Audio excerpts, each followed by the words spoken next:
तो चलिए नजर डालते हैं आज की बड़ी खबरों पर। चीन में एससीओ समिट के दूसरे दिन भारत को बड़ी सफलता मिली जब पाक पीएम की मौजूदगी में पहलगाम हमले की निंदा की गई। घोषणा पत्र में अपराधियों को सजा दिलाने की बात कही गई। 22 अप्रैल को आतंकियों ने 26 पर्यटकों की हत्या की थी। जून की बैठक में इसका जिक्र नहीं था, जिससे भारत ने नाराजगी जताई थी। वहीं पीएम मोदी और रूसी राष्ट्रपति पुतिन ने एक ही कार में द्विपक्षीय वार्ता की और आगामी भारत यात्रा पर चर्चा की।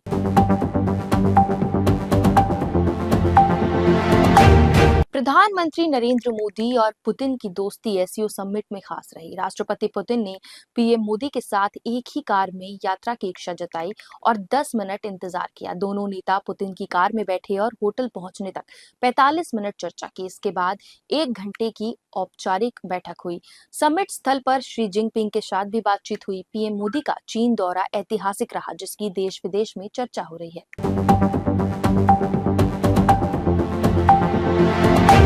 अफगानिस्तान में रविवार रात 6 तीव्रता का भूकंप आया, जिसमें अब तक 800 लोगों की मौत हो चुकी है और 2500 से ज्यादा लोग घायल हैं।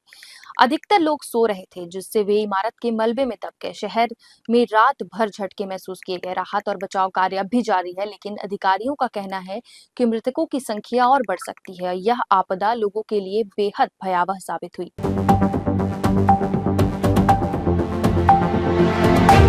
पटना में राहुल गांधी की 16 दिन चली वोट अधिकार यात्रा सोमवार को समाप्त हुई। गांधी मैदान से अंबेडकर मूर्ति तक 3.5 घंटे का मार्च निकाला गया। डाक बंगला चौराहे पर जनसभा भी हुई। राहुल ने एनडीए पर वोट चोरी के आरोप लगाए और कहा कि देश ही नहीं, चीन में भी लोग वोट चोर कह रहे हैं। उन्होंने चेताया कि हाइड्रोजन बम जैसा खुलासा होगा, जिससे वोट चोरी की सच्चाई सामने आएगी और पीएम मोदी अपना चेहरा नहीं दिखा पाएंगे।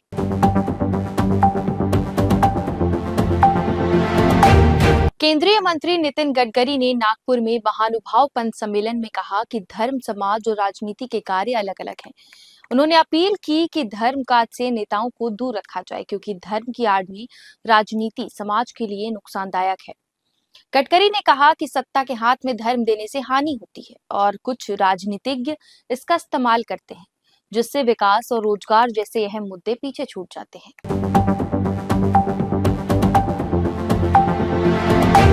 भारत ने रूस यूक्रेन युद्ध को फंडिंग देने के आरोप पर जवाब देते हुए कहा कि उसने अंतर्राष्ट्रीय नियमों का पालन कर तेल खरीदा है। पेट्रोलियम मंत्री हरदीप सिंह पुरी ने कहा कि भारत ने G7 की प्राइस कैप का पालन किया, जिससे रूस की कमाई सीमित रही और बाजार स्थिर रहा। उन्होंने कहा कि भारत ने दुनिया को $200 प्रति बैरल तेल कीमत से बचाया। अमेरिका और पीटर नवारो ने भारत पर आरोप लगाए थे।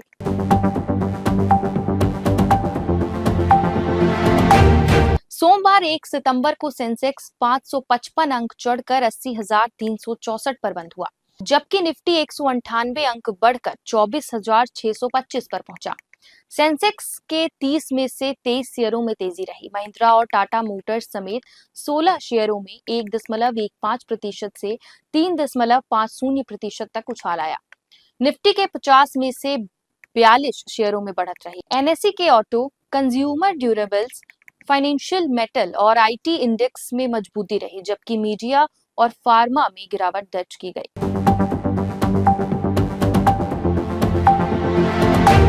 अगस्त 2025 में सरकार ने जीएसटी से 1.86 लाख करोड़ रुपए जुटाए, जो पिछले साल की तुलना में 6.5% से अधिक है। अगस्त 2024 में यह आंकड़ा 1.75 लाख करोड़ था।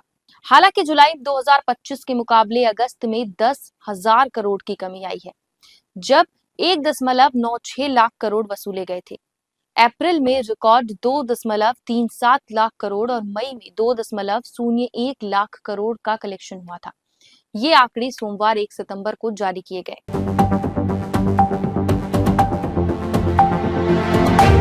उत्तर भारत में भारी बारिश से हालत बिगड़ गए हैं। हिमाचल में लैंडस्लाइड से 4 लोगों की मौत हुई और राज्य को आपदाग्रस्त घोषित कर दिया गया। 5 नेशनल हाईवे और 800 सड़कें बंद हैं। कुल्लू समेत 10 जिलों में स्कूल कॉलेज बंद हैं। उत्तराखंड और केदारनाथ हाईवे पर लैंडस्लाइड से 2 यात्रियों की मौत हो गई है। 4 धाम यात्रा 5 सितंबर तक स्थगित है। जम्मू कश्मीर के राजौरी में भी भूस्खलन से 12 घर क्षतिग्रस्त हो गए हैं।